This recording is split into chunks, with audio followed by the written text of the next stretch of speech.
जाड़े की इस ठंड में उत्तर प्रदेश में सियासी गर्मी लगातार बढ़ती जा रही है। 5 राज्यों में विधानसभा चुनाव के लिए प्रत्याशियों का ऐलान होना शुरू हो गया है। राजनीतिक उठापटक के बीच चुनाव जीतने के लिए राजनीतिक दलों ने पूरी ताकत झोंक दी है। नेताओं के दल बदलने का सिलसिला भी जारी है। इन सब के साथ राजनीतिक नेताओं की बयानबाजी और गुटबाजी भी अब खुल करके सामने आने लगी है। भारतीय जनता पार्टी इससे सबसे ज़्यादा प्रभावित दिख रही है। भाजपा छोड़ने के बाद स्वामी प्रसाद मौर्य और धर्म सिंह सैनी सहित 8 विधायकों ने आज समाजवादी पार्टी का दामन थाम लिया। हालांकि दारा सिंह चौहान ने अभी सपा ज्वाइन नहीं की है। खबर है कि चौहान 16 जनवरी को सपा में शामिल होंगे।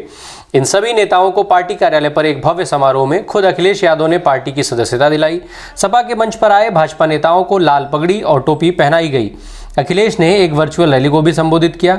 अखिलेश यादव ने इस मौके पर कहा कि मैं स्वामी प्रसाद मौर्य का धन्यवाद दूंगा। वह जिस तरफ चल देते हैं सरकार उनकी ही बन जाती है। इस बार कितने भी दिल्ली वाले आ जाएं, बाबा पास नहीं होने वाले हैं।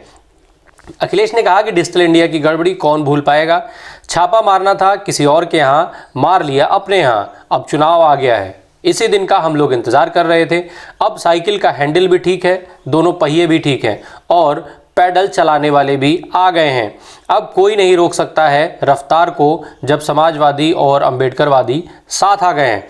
समाजवादी और अंबेडकरवादी लोग मिलकर अगर साथ लड़ेंगे तो इस बार हम लोग 400 सीटें भी जीत सकते हैं। जनता बदलाव और परिवर्तन चाहती है। कितने भी दिल्ली वाले आ जाएं, बाबा अब पास नहीं होने वाले हैं। स्वामी प्रसाद मौर्य के पास पुराने मामलों में वारंट भेज दिया गया। वहीं समाजवादी पार्टी ज्वाइन करते ही स्वामी प्रसाद मौर्य भारतीय जनता पार्टी पर जमकर बरसे। मौर्य ने कहा कि अब बीजेपी की सरकार का खात्मा करके यूपी को भाजपा के शोषण से मुक्त कराना है। मैं अखिलेश के साथ भाजपा को निस्ताराबूत कर दूंगा। अखिलेश नौजवान हैं, पढ़े लिखे हैं, नई ऊर्जा है। मौर्य यही नहीं रुके, उन्होंने बसपा पर भी निशाना साधा। उन्होंने कहा, एक और बात कहूंगा कि जिसका साथ छोड़ देता हूं उसका अता पता नहीं रहता। इसका उदाहरण है बहन जी, उनको घमंड हो गया था। बाबा भीमराव को भूल गईं, काशीराम को भूल गईं, परिवर्तन आंदोलन के नारे को बदल दिया, थैली वालों के पीछे खड़ी हो गईं। मैंने साथ छोड़ा तो क्या हश्र हुआ उनका। मौर्य ने कहा कि भाजपा के बड़े बड़े नेता जो कुंभकर्ण की तरह सो रहे थे, जिनको कभी विधायक और मंत्रियों से बात करने का वक्त नहीं मिलता था, हम लोगों के इस्तीफा देने के बाद उनकी नींद हराम हो गई है। आज सत्ता में 5% लोग मलाई खा रहे हैं। अब 80 और 20 की लड़ाई नहीं बल्कि 15 और 85 की लड़ाई होगी। इतना ही नहीं, उन्होंने एक नारा भी दे दिया कि 85 तो हमारा है और 15 में भी बंटवारा है। योगी से सवाल किया कि क्या 54% वाले हिंदू नहीं हैं। साफ इशारा किया कि योगी सरकार में दलित और पिछड़ों का हक सामान्य वर्ग को दे दिया गया। उन्होंने कहा कि योगी मुख्यमंत्री की कुर्सी पर बैठकर पाप कर रहे हैं और दुहाई हिंदू की देते हैं। क्या आपकी नज़र में दलित पिछड़ा वर्ग हिंदू नहीं है?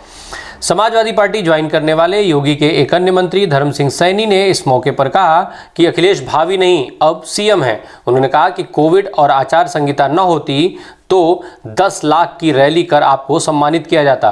उन्होंने कहा कि प्रदेश के दलितों और पिछड़ा वर्ग ने आपको सीएम बनाने के लिए संकल्प लिया है। बीजेपी पर तंज कसते हुए कहा कि जहां से आ रहे हैं उनसे कई गुना ज्यादा सम्मान मिल रहा है। और जो लोग खबर को देख रहे होंगे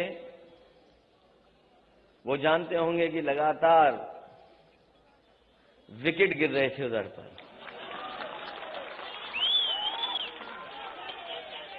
हालांकि हमारे बाबा मुख्यमंत्री क्रिकेट खेलना नहीं जानते। अगर वो क्रिकेट भी जानते होते अब तो उनसे कैच छूट गया।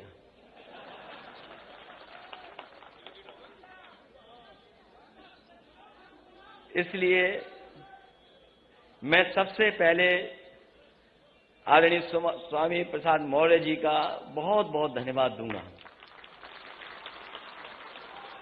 जैसा कि उन्होंने अपनी बात में कहा कि जिस तरह वो चल देते हैं सरकार उन्हीं की बन जाती है। और इस बार भी पहले की तरह अकेले नहीं चले हैं, बड़ी संख्या में अपने साथ लोगों को लेकर के आए हैं। ये कौन भूल जाएगा डिजिटल इंडिया की गड़बड़ी। छापा मारना था किसी और के यहां, छापा मार लिया अपने यहां। इसलिए अब तो चुनाव आ गया है, इसी दिन का तो इंतजार कर रहे थे हम लोग कि चुनाव कब आएगा। अब साइकिल का हैंडल भी ठीक है और दोनों पहिए भी ठीक हैं अब, और पैडल चलाने वाले देखो कितने हमारे नौजवान साथी दिखाई दे रहे हैं।